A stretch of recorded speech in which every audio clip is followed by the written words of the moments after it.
Well, why do you think it's important for a teachers union to take up this kind of educational issues that we have? Here sitting in the Martin Haberman Library, it's a new initiative to set up a teaching and learning center. Well, I think it's crucial to always remember the dual role that the teachers' unions and teachers' professional associations have historically had in this country, which is not only to fight for the dignity and legal rights of teachers, bread and butter issues, but also to fight for the well-being of all the children in the system. And that means putting time and effort into curriculum, into enriching the curriculum in every way we can, and bringing all our influence to bear in making sure that the poorest kids get every bit as rich an education as the privileged. The NEA and the AFT have always, they've always had that sense of moral commitment to do what's best for society, not simply what's best for teachers. Mm-hmm. And this is a perfect example right here. It's a perfect example.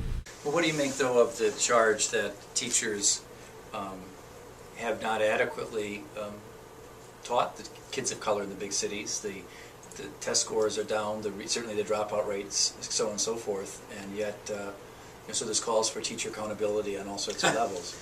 No, it's precisely the opposite.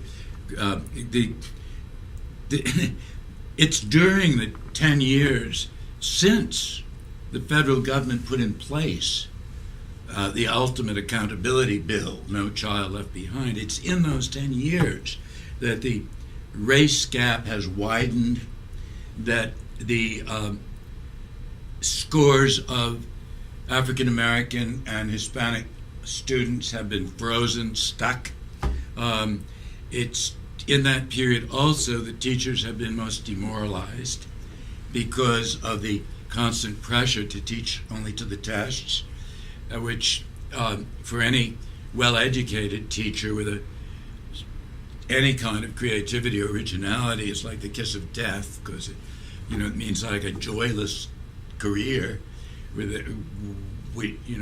you're doing the work of a robot, basically, just drilling kids for tests. We've just been through that decade, and what we learned from the past 10 years since George W. Bush signed No Child Left Behind into law, what we've learned is that punitive, vindictive accountability systems and obsessively repetitive standardized testing do not work. That you can't test your way to better education. You teach your way to better education. And testing has stolen billions of dollars. And just if you add the hours of teacher time, probably tens of billions of dollars away from anything, like real teaching and learning that would be valued in a wealthy suburb. I have two questions left. One is, what do you think the significance is on a national level of the Chicago teachers' strike? The one that just occurred. The Chicago teachers' strike is probably the best thing that's happened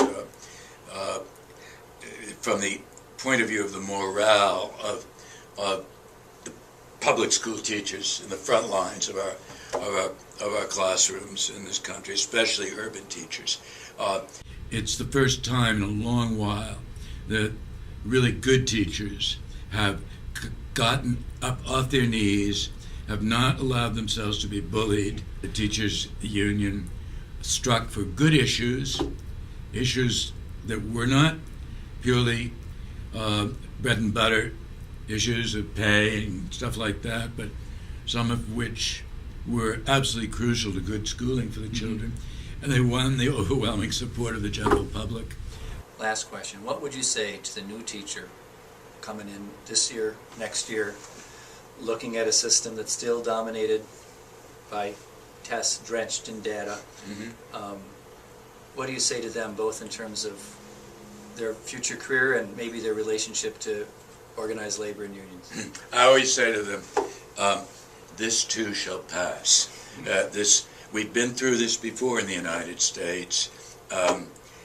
Some young teachers say to me, "Did you live through the last time this happened?" I said, "No, I'm not 100 years old, but it was in the first decade of the 1900s." We went through the identical movement. It was called the efficiency movement, in which business dominated education policy. Every hour of the day was to be measured by whether or not it trained low-income children for the jobs the corporate sector intended them to fill. Standardized exams were introduced. That's the same decade in which the eugenics movement flourished, which it was decreed that some racial groups were just so stupid they shouldn't be allowed to reproduce. The country recovered from that after a while. It took a while. It wasn't really till the prime of John Dewey's era that we got back to real education again. So, I say to young teachers, look, the country's waking up now to a bad detour that we've taken now twice in our nation's history. Eat your spinach, stay strong, stay happy. You're going to see this pass also. And if you stick it out, you're going to find it not merely rewarding, but joyful to be a teacher in our public schools. No matter how adverse the conditions that surround you, and no matter how despicable the person in power might be, whether it's governor or mayor or school chancellor, whatever, depends on the community you're in. No matter what, you go into that classroom, you close that door, you pour out your heart to the children, you do the very best you can, you get that beautiful reward.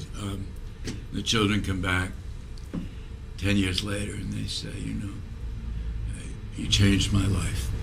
That year changed my life forever. And what else could you want in life except a decent paycheck?